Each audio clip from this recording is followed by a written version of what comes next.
Okay, let's dive into this. Welcome to today's explainer, where we're looking at the metaphor of the eclipse. For literally thousands of years, humanity has just been completely fascinated by these awe-inspiring celestial events. I mean, they're incredible to witness, right? But as we're going to explore today through the lens of Jyotisha, which is Vedic astrology, navigating this cosmic dance of light and shadow up in the sky actually perfectly mirrors the impermanence and the massive transformations we experience right here in our own lives. Just imagine for a second that you're standing outside right as a solar eclipse hits its peak. The temperature suddenly drops, day briefly turns into darkness, the familiar light completely disappears, and this eerie, heavy silence follows. Across ancient cultures, this sudden environmental shift wasn't just seen as some random astronomical quirk. In Jyotisha, it's a highly symbolic moment. It's when our visible, everyday reality gives way to hidden forces.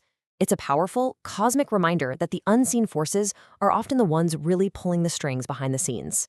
And this brilliantly illustrates the core dynamic we're talking about today. In Vedic astrology, the sun and the moon basically represent our two foundational pillars as human beings. On one side, you have the sun. That's your conscious self, your identity, your sense of purpose, your vitality, and your outward confidence. And then on the other side, we have the moon, which rules our inner landscape. We're talking emotions, deep intuition, memory, and comfort. So during an eclipse, one of these absolutely vital lights is suddenly hidden. It symbolically suggests that, hey, losing our sense of self or feeling emotionally in the dark, it isn't a glitch in the matrix. It's actually a baked-in part of life's natural rhythm. So that begs the question, what is actually hiding the light? Enter Rahu and Ketu. In Jyotisha, these are known as the lunar nodes, or more poetically, the shadow planets. Now here's the fascinating part.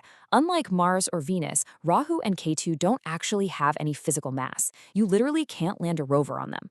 They are these invisible, mathematical points exactly where the moon's orbit crosses the sun's apparent path. But their symbolic power? It is immense. When the luminaries, the sun and moon, come close to these intersecting points, their light gets completely obscured. The ancient sages looked at this and saw a direct reflection of our human journey. They realized that sometimes profound clarity just has to disappear entirely before any kind of deeper understanding can actually emerge.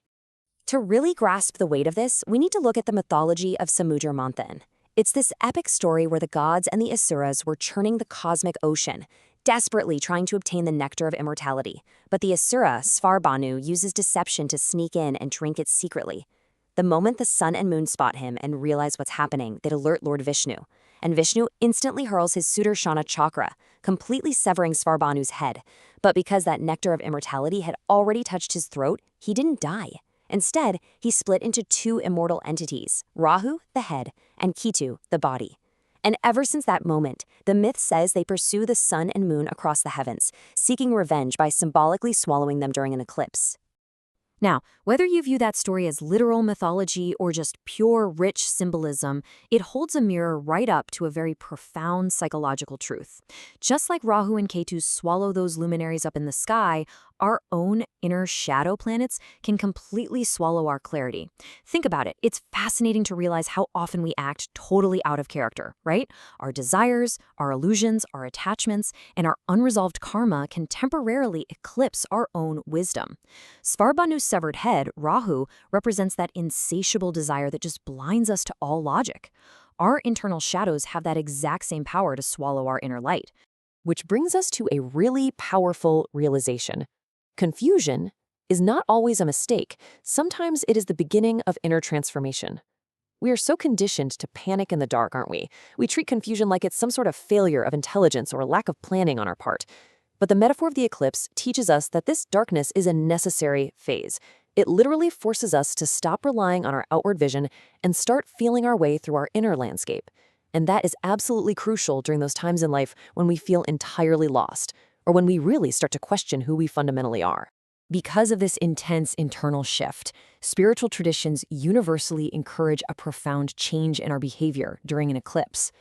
Instead of frantic outward activity, eclipses are traditionally a time for meditation, for prayer, mantra chanting, silence, and deep self-reflection. And look, this isn't about ancient superstition or just being afraid of the dark, not at all. It is a recognition that when the familiar light fades, our consciousness enters this highly unusual state. It becomes primed for inner observation rather than outward action. During these moments, the human mind simply becomes uniquely, beautifully receptive. Psychologically speaking, the eclipse is the ultimate meeting of light and shadow. We all have these visible strengths that we're proud of, right? But we also have hidden fears and suppressed memories that we'd really rather pretend don't exist. During life's symbolic eclipses, those unresolved emotions suddenly surface. Questions that we might have kept buried for years suddenly demand our attention. And yeah, while this meeting of light and shadow is wildly uncomfortable, sometimes even painful, it's actually the only way we heal. Because at the end of the day, you simply can't fix a pattern until it steps out of the shadow and becomes visible to you. So, the crucial point is how all of this impacts our karma. Now, usually we experience what you could call gradual karma. That's your familiar routines, that slow, steady personal growth you experience over years and years. But eclipses, they represent sudden shifts. These are those periods of life that feel unusually intense. You know the ones, where long-standing patterns or paths just end abruptly, or entirely unexpected opportunities drop out of nowhere. Life doesn't always change at a steady, predictable pace. Sometimes transformation arrives like a lightning bolt, disrupting everything just to force our growth. In a birth chart, astrologers view eclipses as these incredibly potent catalysts. They often coincide with massive, life-altering decisions, radical new beginnings, spiritual awakenings, or very definitive endings. But what's truly empowering to remember here is that an eclipse only highlights potential. It absolutely doesn't guarantee some fated event that completely strips you of your free will. Your exact outcome still depends heavily on your own ongoing choices and your self-awareness. Basically, the cosmos provides the weather, but you are the one who still has to sail the ship. And as you navigate those sudden shifts in rocky waters, here is perhaps the most comforting truth of all. No eclipse lasts forever. The darkness reaches its absolute most terrifying peak, and then, inevitably, it retreats. The sun returns. The moon shines again. The profound spiritual lesson of impermanence is quite literally baked right into the sky above us. Every difficult period you go through eventually changes. Every emotional storm eventually passes, gradually creating this beautiful, necessary space for renewal. Now, what's really interesting about this is how it reframes our ultimate goal. Temporary darkness does not destroy the light. It simply changes our relationship with it. As humans, we constantly crave certainty, right? We want total control over our lives. But life repeatedly demonstrates that clarity comes and goes. When our identity evolves and that heavy shadow finally passes, we learn that the light wasn't actually destroyed at all. We just learned how to appreciate it from an entirely new angle. An eclipse is not merely the disappearance of light. It is a powerful invitation to look deeper, past the illusions, past the sudden disruptions of our karma. It's this fascinating intersection of psychology, mythology, and spiritual growth, demanding that we confront our own shadows head-on. So as we wrap up this explainer today, I want to leave you with a question, something to carry with you into your own inevitable periods of uncertainty. When the familiar disappears, when the shadows stretch long, and your own personal sky grows dark, what is the light that remains?